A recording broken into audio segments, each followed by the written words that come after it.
Hey, Shiva from Fancy Comma here. I just wanted to do a short preview of some of the things I'm going to be talking about in my science communication curriculum that we're developing based off of the Fancy Comma blog. It's a free science communication add-on curriculum for high school, college, and graduate science courses, and it's modeled after my MIT courses that I did and helped implement.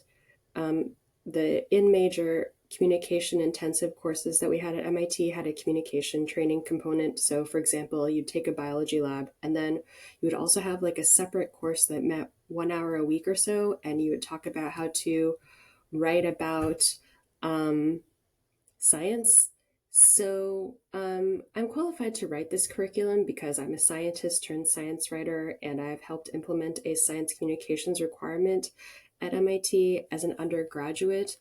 Um, I actually also, I don't know how much of about you know about me, but I have 20 years of teaching experience. So I actually taught an American literature course my first couple of weeks at MIT because I actually have always really enjoyed writing and also science. And I did a high school senior project on E.E. Cummings, the famous poet, and published that in a journal in high school. So I've been a published author since high school. So I got the idea for this curriculum from 702 SC, and at MIT all the majors are numbered. So course 7 is bio, and SC stands for science communication. And it was an add-on course for 702, which was a biology lab. And I took that in like 2002 or 2003 or so. So I wanted to talk about some of the things that students will learn from my science communications course. I'm actually an English tutor, so I spend a lot of time teaching students how to write better, do just little things that they can come away with and have an improved writing style and writing sense and be more literate, be able to communicate better. So one thing the students will learn from this course is just general writing skills, but they will also kind of get the importance of why we should have science communication. It sort of has like different modules, and I'm still working on it, but I have this like Google Doc, and I like put all this stuff in there. So I decided I would just kind of preview them, and I'm still working on it. So the first week is just like a basic intro, like what is SciComm? The next week I talk about science happening in the context of society. One of the goals of science communication is to improve the reach of science so that science can be in conversation with society, and it's not just something that scientists do and then try to explain, and the scientists are like, oh, I'm so cool, I know how to explain science. And everyone's like, oh, I don't even understand this, therefore I think this isn't valid. Or it's just easy to like read a tweet that resonates with you, and then that can overturn years of someone's science learning, just be persuaded by something emotional that is explained well. And I think science can be explained well. And so that's why I'm making this curriculum. And if you have ideas for what you would want to add in your science communication curriculum, please let me know. So the next week I have so far, and I might move this around, but if anyone else wants to come up with science communication curriculum and post it online, feel free to do so, because I think this will be the first of its kind ever. So the third week is we're scientists and our job is to do science. Why should we care about public science literacy? Then the fourth week, I talk about science communication, ways that it levels the playing field for all. Then I finally get into something we don't really talk about except in the context of like racism. What is sociology of science, or like sexism in science? Like those are two huge things that we as scientists really, I think, love to talk about.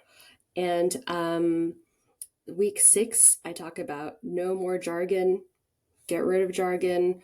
I just read a newsletter that said it's okay to use jargon. It is sometimes, I think it's good to use jargon, but I think if you do use jargon, you have to explain it. So week 7, finally you get to science storytelling. Then week 8, because I'm such a science policy nerd, we have solving problems with SciComm, communicating science to shape policy, which I'm really excited about because a lot of times, and I get really bored by science communication when I read about it online, even though I'm a science communicator, because it's just like explaining like this beautiful leaf. Like I I have stuff to do in my day, and I'm not a botanist, so I don't know how that's relevant to me. But science policy feels very relevant to me. Maybe that's because I love politics, but just making science relatable, making the impacts of science very real. So in week 9, we finally get to creating your own SciComm. And then we have week 10, we have unethical communication, how not to communicate.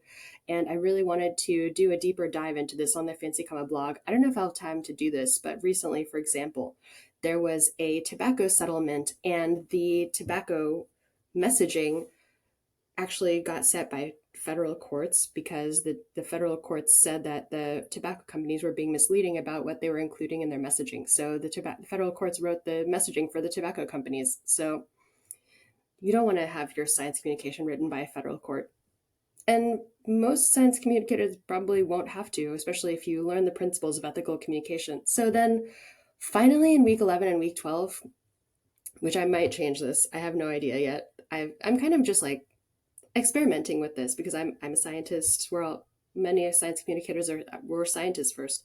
So then I finally get into kind of the stuff that scientists never really learn about, and like marketing for scientists, like what does the word copywriting mean, and then public relations for scientists, defining marketing terms like what is copy, so that you can interface productively with people in the marketing world as a science writer. Because I was saying on my YouTube that I did with someone on here that I didn't know what the word copy meant until I started working in the science writing realm. And they were like, hey, can you write some copy? And I was like, I don't know what that is. So I Googled it, and that's how I learned this stuff. But you don't learn anything about public relations or marketing like in your science courses. So my goal with this is to make Fancy Comma like a place where you can go get science communication information and use it as professor. If you're a professor, you can use it to improve your science communication courses. If you don't have a science communication component and want to add one, you can just use Fancy Commas, and you don't have to go, line by line on my curriculum that I'm coming up with, but you can pick and choose and make it your own. So finally, for week 12, we have solving problems with science communication of combating misinformation. So I guess I'll conclude by saying that I think as scientists, we all really want to have a science communication curriculum, and there are none. Those weird like online courses where you have to pay money. And I think that as scientists, especially because why should you have to pay money for a science communication curriculum? Because it's kind of like paywalling and creating barriers for people to understand that. And like if you're watching this and you have a science communication curriculum that you have created that is like a paid course, like that is wonderful. But I think there should also be maybe some more general, maybe less in depth, but at least like existing resources for free that can help people develop the skills they need. So that's one of Fancy Comma's goals.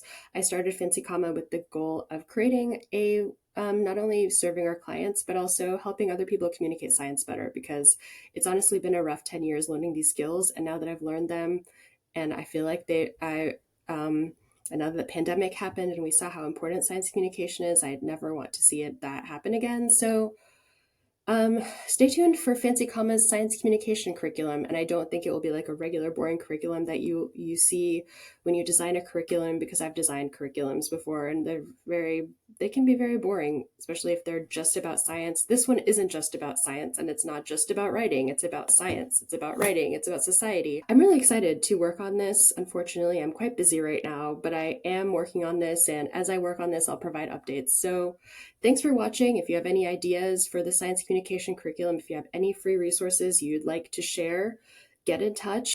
We're excited to share our free science communication curriculum with the world, and we hope that people will benefit from it.